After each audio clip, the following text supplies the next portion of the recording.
বিসমিল্লাহির রহমান রহিম। বিএনপি আয়োজিত বিজয় দিবসের আজকের এই আলোচনা অনুষ্ঠানের সম্মানিত সভাপতি জনাব মির্জা ফখরুল ইসলাম আলমগীর, মঞ্চে উপস্থিত স্থায়ী কমিটির সম্মানিত সদস্যবৃন্দ সহ উপস্থিত নেতৃবৃন্দ, আমার সামনে উপস্থিত প্রিয় ভাই বোনেরা এবং প্রিয় সহকর্মীবৃন্দ সহ সমগ্র দেশের গণতান্ত্রিক আমি প্রিয় জনগণ, আসসালামু আলাইকুম। লাখো প্রাণের বিনিময়ে অর্জিত গৌরবময় বিজয়ের ৫৪তম এই বার্ষিকীর শুভ লগ্নে বাংলাদেশের গণতন্ত্রকামী স্বাধীনতা প্রিয় জনগণকে জানাই বিজয়ের আন্তরিক শুভেচ্ছা। স্বাধীনতার জন্য আত্মত্যাগকারী বীর মুক্তিযোদ্ধাদের প্রতি জানাই গভীর শ্রদ্ধা। সাম্য, মানবিক মর্যাদা, সামাজিক সুবিচার প্রতিষ্ঠার মূলমন্ত্রে ১৯৭১ সালে বীর মুক্তিযোদ্ধারা বাংলাদেশ স্বাধীন করেছিলেন। তবে তাবেদার অপশক্তি বারবারই স্বাধীন বাংলাদেশকে বিপথে নেবার ষড়যন্ত্র অব্যাহত রেখেছিল। বিশেষ করে পলাতক স্বৈরাচার গত দেড় দশকে বাংলাদেশের স্বাধীনতা, সম্মান, বিজয়ের গৌরব ও অর্জনকে আবারও প্রায় বিকিয়ে দিয়েছিল। তবে ছাত্র জনতার রক্তক্ষয়ী গণ অভ্যুত্থানে গত ৫ই আগস্ট তাবেদার মাফিয়া চক্রের প্রধানের পালিয়ে যাবার ভেতর দিয়ে দেশ এবং জনগণের স্বাধীনতা রক্ষা পেয়েছে। এ কারণেই প্রায় আমি বলে থাকি ১৯৭১ সাল ছিল বাংলাদেশের স্বাধীনতা অর্জনের, আর ১৯২৪ সাল দেশ এবং জনগণের স্বাধীনতা রক্ষার। এমন পরিস্থিতিতে ফ্যাসিবাদ মুক্ত পরিবেশে এবারের বিজয় দিবস অবশ্যই অনেক বেশি আনন্দের, গৌরবের এবং অনেক বেশি অর্থবহ এবং তাৎপর্যপূর্ণ।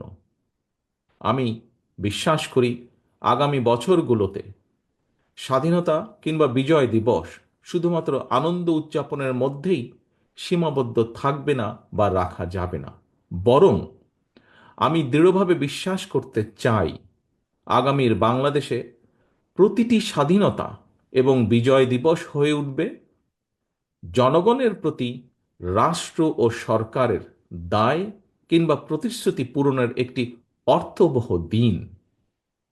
প্রিয় উপস্থিতিবৃন্দ, ১৯৭৫ সালের নভেম্বরের পূর্ব পরিস্থিতি কিংবা মাফিয়া শাসনের গত দেড় দশক উভয় সময় শাসনকাল পর্যালোচনা করলে কিন্তু একটি বিশেষ লক্ষণীয় দিক ফুটে ওঠে। কি সেটি? উভয় সময়ই আমরা দেখেছি বাংলাদেশের স্বাধীনতা, সার্বভৌমত্ব প্রায় বিপন্ন হয়ে পড়েছিল। জনগণ দেখেছে দেশের স্বাধীনতা, সার্বভৌমত্ব বিপন্ন করে দেওয়ার ষড়যন্ত্র বাস্তবায়নের অংশ হিসাবে সুকৌশলে নাগরিকদের সকল গণতান্ত্রিক রাজনৈতিক অধিকারকে কেড়ে নেওয়া হয়েছিল। হরণ করা হয়েছিল জনগণের ভোট প্রয়োগের অধিকার। জনপ্রতিনিধি নির্বাচনী ব্যবস্থাকে একদম ধ্বংস করে দেওয়া হয়েছিল।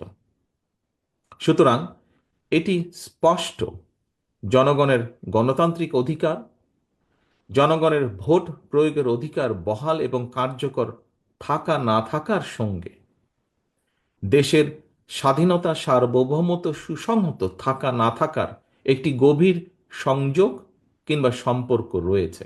অর্থাৎ রাষ্ট্রের নাগরিকদেরকে রাজনৈতিক এবং অর্থনৈতিকভাবে ক্ষমতাহীন করে দেওয়া গেলে দেশের স্বাধীনতা, সার্বভৌমত্ব এমনকি রাষ্ট্রের আভ্যন্তরীণ শৃঙ্খলাও দুর্বল এবং বিপর্যস্ত হয়ে পড়ে।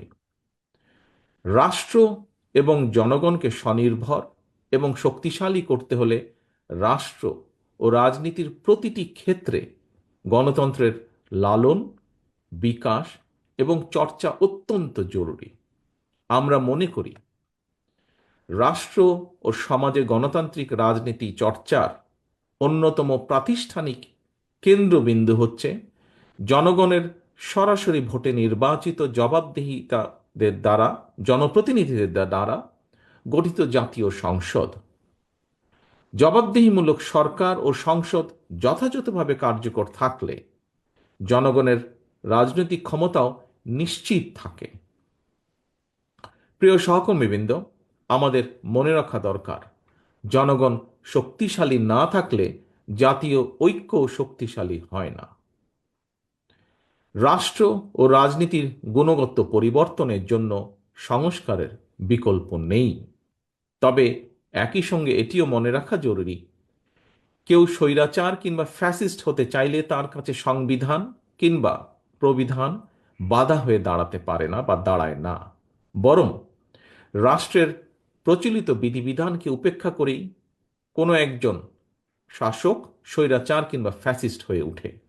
সুতরাং রাষ্ট্র এবং সরকারকে স্বৈরাচার বা ফ্যাসিবাদ থেকে সুরক্ষিত রাখতে চাইলে সুসংবদ্ধ বিধিবিধানের চেয়েও রাষ্ট্র রাজনীতির প্রতিদিনের কার্যক্রমে, নাগরিক জীবনের প্রতিদিনের চালচিত্রে গণতান্ত্রিক রাজনৈতিক সংস্কৃতির চর্চা অত্যন্ত বেশি জরুরি। প্রতিদিনের কার্যক্রমে গণতান্ত্রিক চর্চার মাধ্যমেই রাষ্ট্র সমাজ থেকে ফ্যাসিবাদের উপাদান দূরীভূত করা সম্ভব, দূরীভূত হয়ে থাকে। প্রিয় দেশবাসী, বর্তমান অন্তর্বর্তীকালীন সরকার কি করতে চাইছে?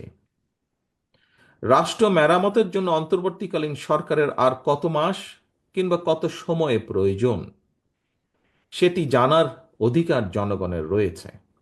সরকার জনগণের সামনে তাদের আগামী দিনের কর্মপরিকল্পনার রোডম্যাপ ঘোষণা করলে এটি একদিকে জনগণের কাছে সরকারের স্বচ্ছতা এবং জবাবদিহিতাকেই নিশ্চিত করবে, অপরদিকে প্রশাসনিক কার্যক্রমেও গতিশীলতা বাড়বে। তবে অন্তর্বর্তীকালীন সরকারের আগামী দিনের কর্মপরিকল্পনার রোডম্যাপ ঘোষণার কথা শুনলেই যদি উপদেষ্টাদের চেহারায় অস্বস্তির ছাপ ফুটে ওঠে, সেটি হবে অবশ্যই গণ আকাঙ্ক্ষা বিরোধী। সরকার তাদের সকল কার্যক্রমের মাধ্যমে জনগণের কাছে যত বেশি স্বচ্ছ থাকবে, জনগণও সরকারের প্রতি তত বেশি সমর্থনের হাত প্রসারিত রাখবে। প্রিয় ভাই বোনেরা, প্রায় প্রতিদিন দেশের কোনো না কোনো হাসপাতালে ডেঙ্গুতে মানুষের মৃত্যু অব্যাহত রয়েছে। হাসপাতালের চিকিৎসা খরচ যোগাতে অনেকের জীবনে নাভিশ্বাস উঠেছে। এর পাশাপাশি নিত্য প্রয়োজনীয় দ্রব্যমূল্যের লাগামহীন ঊর্ধ্বগতিতে দিশেহারা সমাজের প্রায় প্রতিটি মানুষ। প্রতিদিনের সংসারের ব্যয় মেটাতে জনগণকে যুদ্ধ করতে হচ্ছে। সুতরাং জনজীবনে নিত্য দুর্ভোগ কিংবা বাজার পরিস্থিতি নিয়ন্ত্রণ না করে অন্তর্বর্তীকালীন সরকার যদি শুধু সংস্কারের নামে সময় সংক্ষেপ করেন, তাহলে জনগণের কাছে সংস্কার আগে নাকি সংসার আগে, এই প্রশ্নটি মুখ্য হয়ে উঠতে পারে। দুর্ভোগ বর্তমানে মেনে নিলেও জনগণ এখনো সরকারের বিরুদ্ধে তেমন উচ্চ বাচ্য করছে না, কারণ জনগণ বর্তমান অন্তর্বর্তীকালীন সরকারকে সফল দেখতে চায়। তবে আগেও বলেছি, আজও উল্লেখ করতে চাই, অন্তর্বর্তীকালীন সরকার নিজেরা নিজেদেরকে সফল দেখতে চায় কিনা তা তাদের কার্যক্রমের মাধ্যমেই প্রমাণ করতে হবে। প্রিয় ভাই বোনেরা, একটি দেশের জন্য 54 বছর সময় কম নয়। এই কথাটি গতকাল একজন প্রতিবন্ধী ভাই উনি উল্লেখ করেছেন তার কিছু কথা বলতে গিয়ে। লাখো মানুষের রক্তের উপর দিয়ে দেশের জনগণ আজ এক অভূতপূর্ব ঐক্যের মোহনায় এসে দাঁড়িয়েছে। এই ঐক্যকে কাজে লাগিয়েই একটি বৈষম্যহীন বাংলাদেশ গড়ার লক্ষ্যে আমাদেরকে এগিয়ে যেতে হবে। একটি বৈষম্যহীন মানবিক বাংলাদেশ বিনির্মাণের লক্ষ্যে বাংলাদেশ জাতীয়তাবাদী দল বিএনপি ইতিমধ্যেই 31 দফা কর্মসূচি ঘোষণা করেছে, যা এখানে দলের মহাসচিব সহ আরো কয়েকজন বক্তা উল্লেখ করেছেন তাদের বক্তব্যে।